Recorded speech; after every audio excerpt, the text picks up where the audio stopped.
Well, I hope you all had a good break, a good Thanksgiving. What we're going to do this week is finish up talking about mortuary remains, discuss sort of the connection between archaeology and North American, Native American interests. And then we're going to get into historic archaeology and how that works. Okay, a key piece of legislation that was passed in the 1990s is the North American Grave Protection and Repatriation Act. And what it does is it allows Native Americans to petition for the return of human remains and any associated artifacts with those remains that are housed in any federal institution, such as a museum or a university, to be returned to a specific tribe. There's also the Sacred Lands Act, which allows, or which uh, encourages and also makes legally obligated federal land that is on sacred Native American land to be used, or to allow it to be used by Native American groups. Okay, the university, our department went through a NAGPRA review where we identified all the remains that potentially came from graves, or any artifacts that potentially came from Native American graves. And these things were then reported, and local tribes petitioned for the return of these remains. Now, how do you figure out which tribe will get these remains? Well, it could be very complicated. Let's say the remains are 6,000 years old, and the tribe in a specific area probably arrived to the region maybe a few hundred years ago. The direct descendants of those people may not be in the area. Well, in that case, you would try and find the tribe that had the strongest affiliation. Maybe it's the tribe that owns that land today. So these things are usually determined, and then that tribe will get those materials. With the Norton Mounds, which are in the Millennium Park area of Grand Rapids, there was material from these burial mounds that was in the public museum, also in our department, and these were returned to the local Native American tribe and then reburied on Norton Mounds.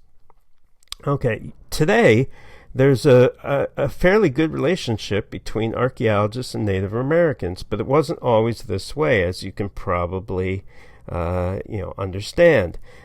Sometimes there was out and out conflict between the two groups. Today, there's more conciliation. Of the finds that really put archaeologists in conflict with Native Americans was Kennewick Man, because of the way the archaeologists handled the find. Kennewick Man was discovered in Washington State, along the Kennewick River. It was an incredible find because it was 9,000 years old, and it's extremely rare to get Native American remains that are that old.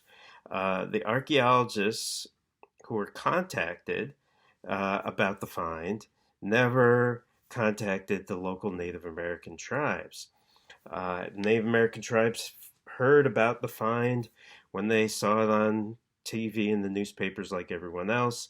And of course, they had the right to be pretty annoyed by this because they were supposed to be consulted.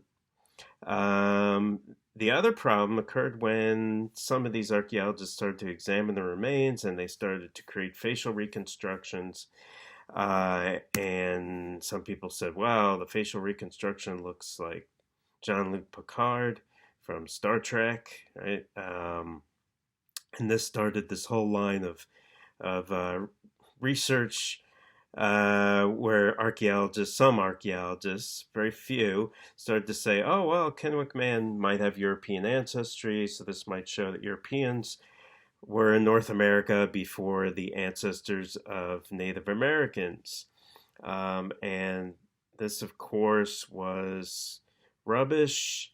And it was proven without a doubt when they start to look at the genetics of Kennewick Man, and also did more facial reconstruction. There's a lot of art that goes into these facial reconstructions, and obviously uh, he can look more or less like Jean-Luc Picard depending on if he has hair or facial hair and things like that. And it turns out that Kennewick Man was different genetically in some cases than Native Americans today, but that's not surprising because he is 9,000 years old. Our ancestors from 9,000 years ago, if you're from Europe, from Italy, or from parts of Africa or Southeast Asia, are likely to be different from you genetically as well. Uh, there obviously will be a lot of similarities, but there will also be some differences because of migrations of people over those thousands of years. Kennewick Man had the closest similarity to native Japanese people, the Ainu people. Not too surprising because they both probably share some common ancestry.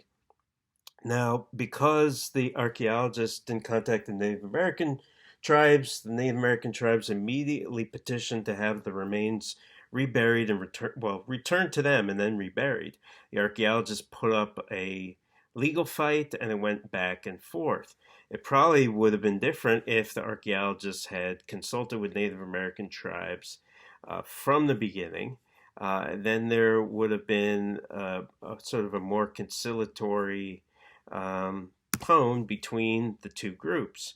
So some archaeologists believe that Native American remains should be held in museums and universities in perpetuity so they could be studied in the future when technology gets better. Others on the Native American side believe that these remains should be undisturbed by archaeologists. And today, there's more of a middle ground. And so archaeologists realize that they can't study these things forever. They need to consult with Native Americans. Native Americans realize that there's some usefulness in archaeology and learning about their own history, and there are Native American archaeologists today. So there's much more of a middle ground today. Okay, well, we're going to look at historic archaeology next.